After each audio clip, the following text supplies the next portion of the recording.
Matthew 26. When Jesus had finished all these sayings, he said to his disciples, "You know that after 2 days the Passover is coming, and the Son of Man will be delivered up to be crucified." Then the chief priests and the elders of the people gathered in the palace of the high priest, whose name was Caiaphas, and plotted together in order to arrest Jesus by stealth and kill him. But they said, "Not during the feast, lest there be an uproar among the people." Now when Jesus was at Bethany in the house of Simon the leper, a woman came up to him with an alabaster flask of very expensive ointment, and she poured it on his head as he reclined at table. And when the disciples saw it, they were indignant, saying, "Why this waste? For this could have been sold for a large sum and given to the poor." But Jesus, aware of this, said to them, "Why do you trouble the woman? For she has done a beautiful thing to me. For you always have the poor with you, but you will not always have me. In pouring this ointment on my body, she has done it to prepare me for burial. Truly I say to you, wherever this gospel is proclaimed in the whole world, what she has done will also be told in memory of her." Then one of the 12, whose name was Judas Iscariot, went to the chief priests and said, "What will you give me if I deliver him over to you?" And they paid him 30 pieces of silver, and from that moment he sought an opportunity to betray him.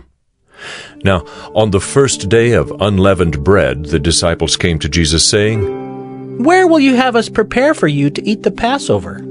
He said, "Go into the city to a certain man and say to him, 'The teacher says, my time is at hand. I will keep the Passover at your house with my disciples.'" And the disciples did as Jesus had directed them, and they prepared the Passover. When it was evening, he reclined at table with the 12. And as they were eating, he said, "Truly I say to you, one of you will betray me." And they were very sorrowful and began to say to him one after another. "Is it I, Lord?" He answered, "He who has dipped his hand in the dish with me will betray me.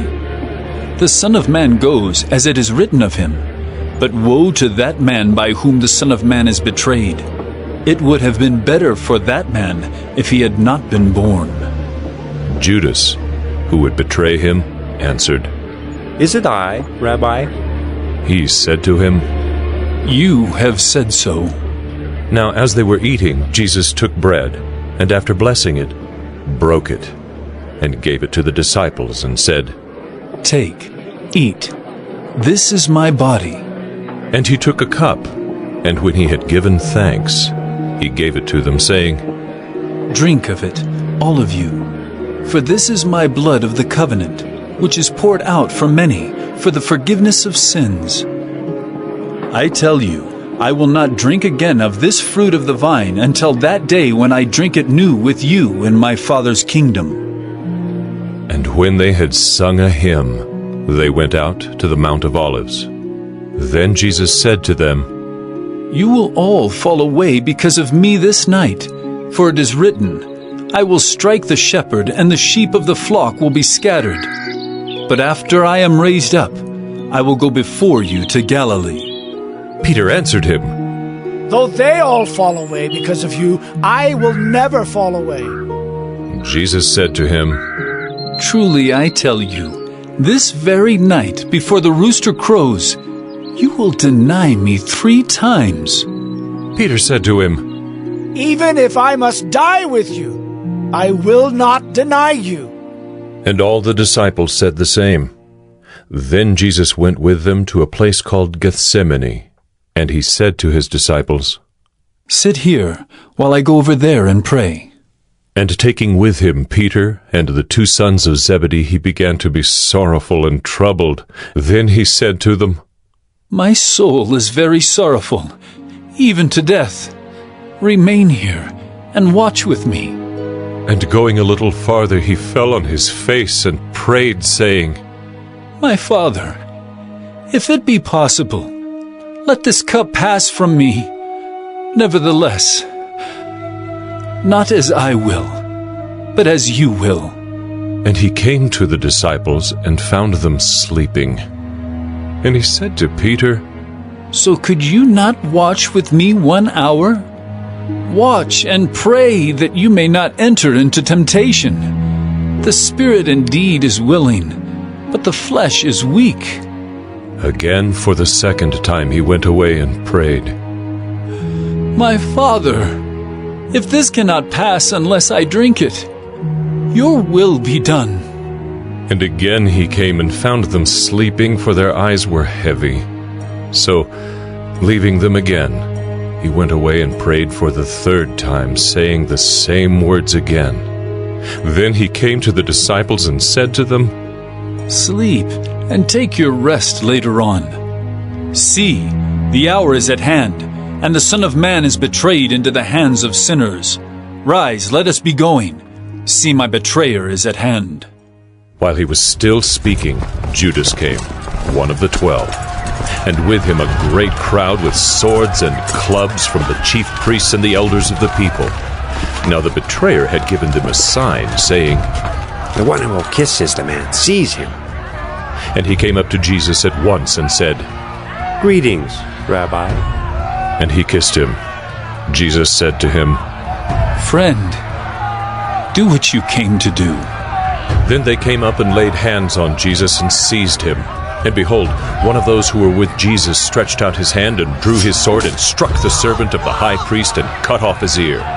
Then Jesus said to him, Put your sword back into its place, for all who take the sword will perish by the sword. Do you think that I cannot appeal to my Father, and he will at once send me more than 12 legions of angels?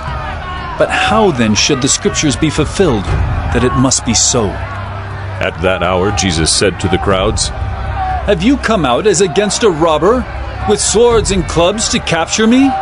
Day after day I sat in the temple teaching, and you did not seize me.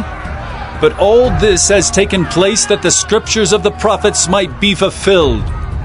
Then all the disciples left him and fled. Then those who had seized Jesus led him to Caiaphas the high priest, where the scribes and the elders had gathered. And Peter was following him at a distance, as far as the courtyard of the high priest, and going inside, he sat with the guards to see the end. Now the chief priests and the whole council were seeking false testimony against Jesus, that they might put him to death. But they found none, though many false witnesses came forward. At last 2 came forward and said, This man said, I am able to destroy the temple of God and to rebuild it in 3 days. And the high priest stood up and said, Have you no answer to make? What is it that these men testify against you? But Jesus remained silent. And the high priest said to him, I adjure you by the living God, tell us if you are the Christ, the Son of God. Jesus said to him, You have said so, but I tell you, from now on you will see the Son of Man seated at the right hand of power, and coming on the clouds of heaven. Then the high priest tore his robes and said, He has uttered blasphemy! What further witnesses do we need? You have now heard his blasphemy. What is your judgment? They answered, He deserves death! Then they spit in his face and struck him, and some slapped him, saying, Prophesy to us, you Christ. Who is it that struck you? Now Peter was sitting outside in the courtyard, and a servant girl came up to him and said, You also were with Jesus the Galilean. But he denied it before them all, saying, I do not know what you mean. And when he went out to the entrance, another servant girl saw him, and she said to the bystanders, This man was with Jesus of Nazareth.